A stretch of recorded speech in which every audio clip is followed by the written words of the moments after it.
जय श्री राधे कृष्ण मित्रों, इस दिव्य यात्रा में आपका स्वागत है।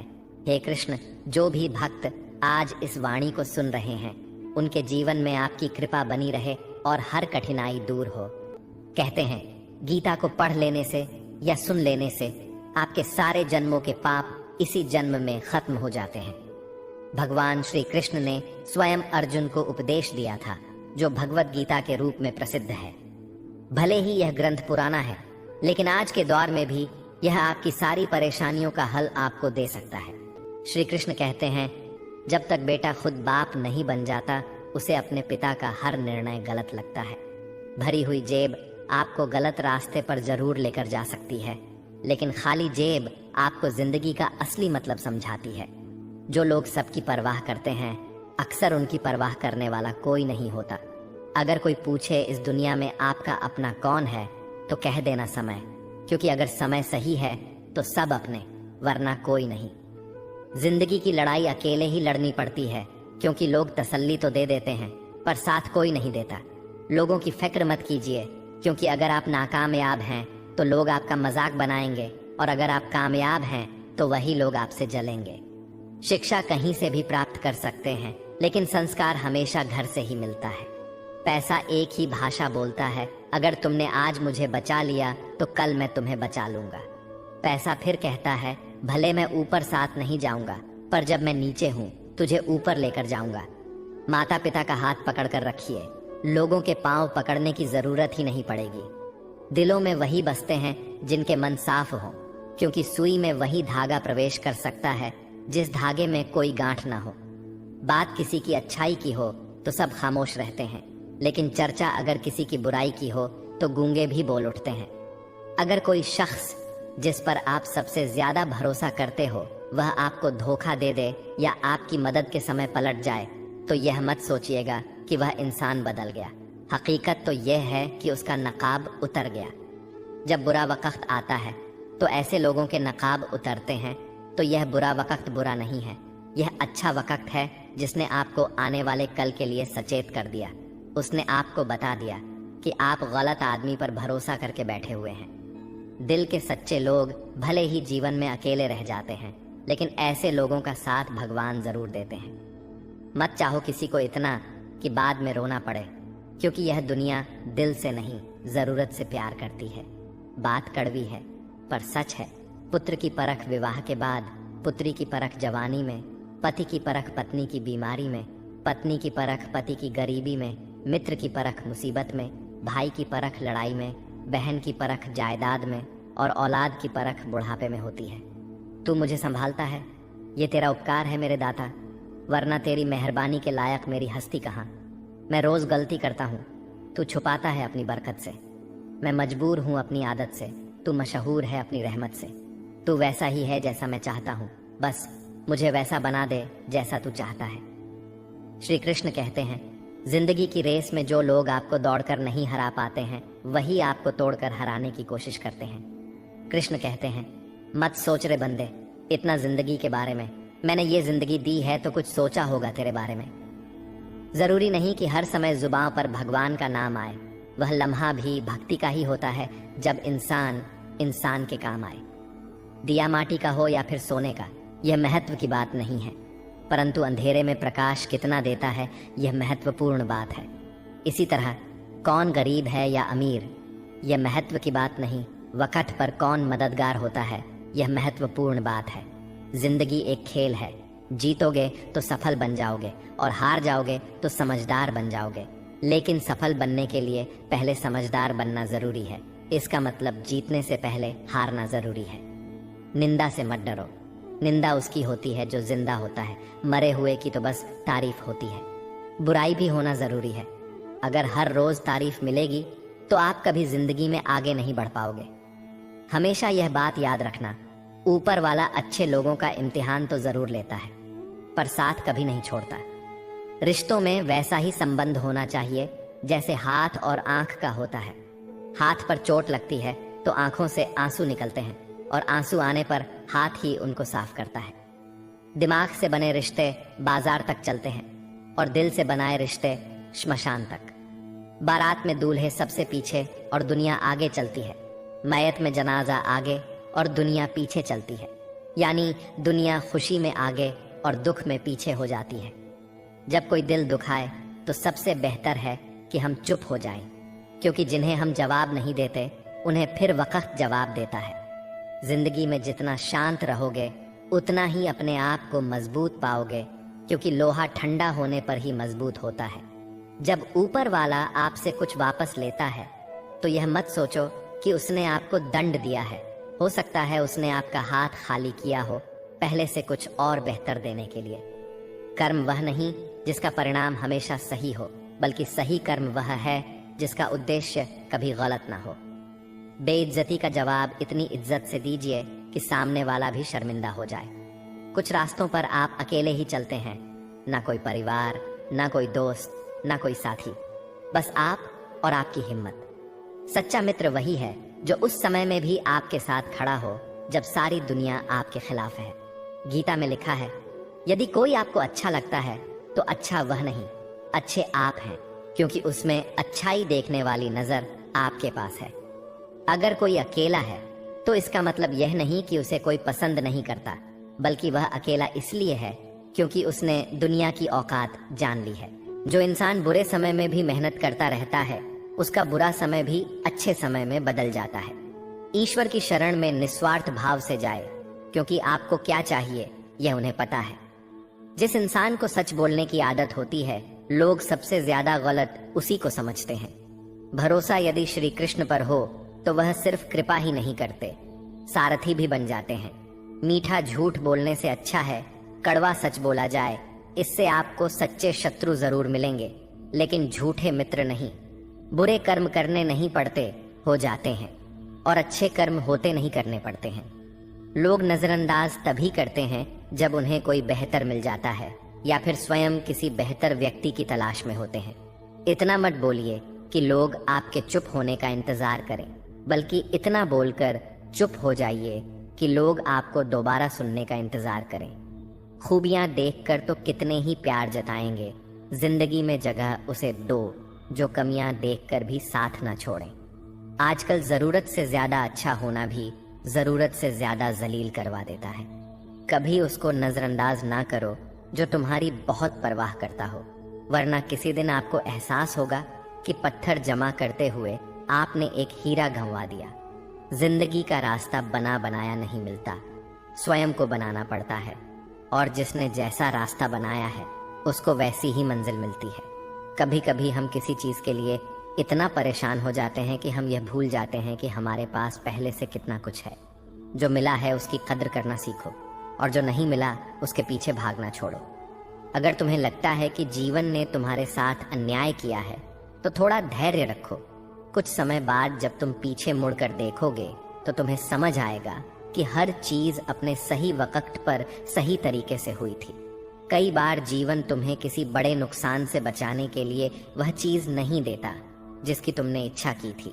इसलिए अगर कुछ छूट गया है तो दुखी मत हो, बल्कि यह सोचो कि शायद यह तुम्हारे भले के लिए हुआ है। हम अक्सर यह सोचते हैं कि हमें जो चाहिए वही सबसे अच्छा है, लेकिन जीवन को हमसे ज्यादा पता होता है कि हमारे लिए क्या सही है। इसलिए अगर कुछ नहीं मिला तो इसका मतलब है कि कुछ और बेहतर तुम्हारे लिए इंतजार कर रहा है। हर चीज जो जीवन में घटती है वह किसी ना किसी कारण से होती है। हम अक्सर उस कारण को उसी वक्त नहीं समझ पाते, लेकिन जब समय बीतता है तब हमें एहसास होता है कि जो हुआ वह हमारे भले के लिए था। अगर कोई चीज तुम्हारे पास आकर भी दूर चली गई तो इसका मतलब यह नहीं कि वह तुम्हारी नहीं थी।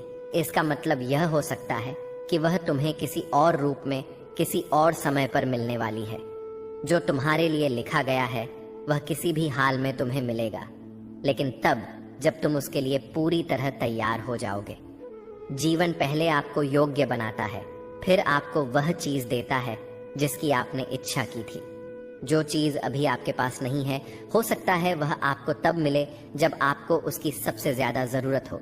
इसीलिए जीवन के फैसलों पर सवाल मत उठाओ, बस भरोसा रखो कि हर चीज सही वक्त पर आपके पास आएगी। कभी कभी आप जिस चीज को अपनी सबसे बड़ी असफलता समझते हो वही आपकी सबसे बड़ी सीख बन जाती है। जीवन में कुछ भी व्यर्थ नहीं जाता। हर अनुभव आपको आगे बढ़ने के लिए तैयार करता है। बस खुद पर विश्वास रखिए। अगर आपने किसी चीज के लिए पूरी मेहनत कर ली और फिर भी वह आपको नहीं मिली, तो समझ लो कि वह आपके लिए बनी ही नहीं थी। जीवन हमेशा आपको वही देगा जो आपके विकास के लिए आवश्यक होता है। जो आपके जीवन में होना तय है वह किसी भी हाल में आपके पास आएगा, लेकिन जब तक वह नहीं आता तब तक खुद को उसके योग्य बनाओ। जीवन में कुछ भी संयोग से नहीं होता, हर चीज का अपना समय और कारण होता है। जीवन का हर मोड़ हमें किसी ना किसी कारण से मिलता है। जो कुछ भी आपके लिए तय किया गया है वह अपने सही समय पर आपके पास आएगा। इसे पाने के लिए आपको केवल धैर्य और विश्वास रखना होगा। श्री कृष्ण कहते हैं, जब जीवन के मार्ग पर अंधकार छा जाए, जब बाहर के सभी सहारे साथ छोड़ दें, तब मनुष्य यदि मेरे स्मरण में लग जाए तो वह अपने भीतर ऐसा प्रकाश पा जाता है जो संसार की किसी शक्ति से दबाया नहीं जा सकता। जब हम जीवन में किसी संकट से गुजरते हैं, जैसे किसी अपने का बिछड़ जाना, असफलता का सामना करना, बीमारी या धन की कमी, तब ऐसा लगता है मानो हर दिशा से रास्ते बंद हो गए हों। हम सोचते हैं कि अब क्या करें, किसका सहारा लें। ऐसे समय में अक्सर इंसान बाहरी सहायता ढूंढता है, किंतु उसे यह समझ नहीं आता कि असली शक्ति तो उसके भीतर है और वह शक्ति जागती है भगवान के स्मरण से। जब मनुष्य भगवान का स्मरण करता है, चाहे वह श्री कृष्ण हो, राम हो, शिव हो या कोई भी स्वरूप, तो उसका मन एक गहरे शांत स्रोत से जुड़ जाता है। श्रीमद् भगवत गीता में श्री कृष्ण ने कहा है, जो मनुष्य निरंतर मेरा चिंतन करते हैं उनकी आवश्यकताओं की पूर्ति मैं स्वयं करता हूँ। ये केवल शब्द नहीं है, ये जीवन का गढ़ रहस्य है। संकट में जब हम भगवान को पुकारते हैं वह सुनते हैं, लेकिन उससे पहले हमारा हृदय हल्का होता है, हमारी घबराहट कम होती है। जिस मानसिक तनाव में हम फंसे होते हैं वह छंटने लगता है। ये ठीक वैसा है जैसे कोई बच्चा अंधेरे में डर जाए और तुरंत अपनी माँ को पुकारे। माँ उसके डर को खत्म तो नहीं करती, लेकिन उसकी उपस्थिति ही बच्चे को सुकून देती है। वैसे ही भगवान का स्मरण एक भावनात्मक सुरक्षा बन जाता है, जिससे डर धीरे धीरे पिघलने लगता है। जब हम भगवान का नाम लेते हैं तब हमारे भीतर की ऊर्जा, जिसे हम मानसिक शक्ति कहते हैं, जागने लगती है। हम डरने के बजाय साहसी हो जाते हैं। हम हार मानने के बजाय समाधान ढूंढने लगते हैं। हमारी सोच सकारात्मक हो जाती है, क्योंकि हम जानते हैं कि कोई तो है जो हमें देख रहा है। श्री कृष्ण स्वयं कहते हैं, संकट में मेरा नाम लेने वाला भक्त मेरा साक्षात सानिध्य अनुभव करता है। यह अनुभव बाहरी दुनिया को दिखाई नहीं देता, पर वह मनुष्य को भीतर से एक नया जीवन दे देता है। और यही है मानसिक शक्ति, वह शक्ति जो दुख में भी मुस्कान दे, जो भय में भी स्थिरता दे और जो अंधेरे में भी उजाले का एहसास कराए। इसीलिए जब जीवन में संकट आए तो उसे टालने की कोशिश मत करो, उसे सहो पर अकेले नहीं। श्री कृष्ण के स्मरण के साथ उनके नाम का सहारा तुम्हें वह शक्ति देगा जो किसी किताब, किसी इंसान या किसी धन से नहीं मिलती। ये शक्ति तुम्हारे भीतर जन्म लेगी, जैसे अर्जुन को मिली थी, जैसे मीरा को मिली थी, जैसे हर उस भक्त को मिली जिसने संकट में कृष्ण को पुकारा। श्री कृष्ण कहते हैं, जो आया है वह जाएगा। दिन आता है फिर रात आती है, दुख आता है फिर सुख आता है। इस परिवर्तन को जो समझ गया वह जीवन के हर क्षण में शांत रहता है। यह संसार नित्य परिवर्तनशील है, कुछ भी स्थायी नहीं है। जो आज है वह कल नहीं रहेगा। यही जीवन की सबसे बड़ी सच्चाई है, जिसे समझकर इंसान अपने दुखों में भी धैर्य रख सकता है और अपने सुखों में भी विनम्र रह सकता है। श्रीमद् भगवत गीता में श्री कृष्ण ने स्पष्ट कहा, हे अर्जुन, सर्दी गर्मी, सुख दुख लाभानि सब क्षणिक हैं, आते हैं और चले जाते हैं, इसलिए इन्हें सहन करना सीखो। जब हमारे जीवन में दुख आता है, चाहे वह कोई कठिन परिस्थिति हो, आर्थिक संकट हो या अपनों का साथ छूट जाना हो, हम टूट जाते हैं। लगता है यह दुख कभी खत्म नहीं होगा, पर श्री कृष्ण याद दिलाते हैं कि जैसे हर रात का अंत होता है, वैसे ही दुख का भी अंत होता है। जैसे अंधकार के बाद उजाला आता है, वैसे ही हर पीड़ा के बाद सुकून आता है। एक बार की बात है, एक वृद्ध भक्त श्री कृष्ण की भक्ति में लीन रहता था। उसके जीवन में कई दुख आए। उसका बेटा बीमार पड़ा, खेती बर्बाद हो गई, घर में खाने तक को अन्न नहीं रहा। गांव वाले कहते थे कि वह भगवान को व्यर्थ पुकारता है। कोई सुनता नहीं, पर वह मुस्कुराकर कहता, रात चाहे जितनी लंबी हो, सुबह जरूर होगी। कृष्ण की कृपा समय बदलते हुए ही प्रकट होती है और कुछ ही महीनों बाद उसके बेटे का रोग ठीक हो गया।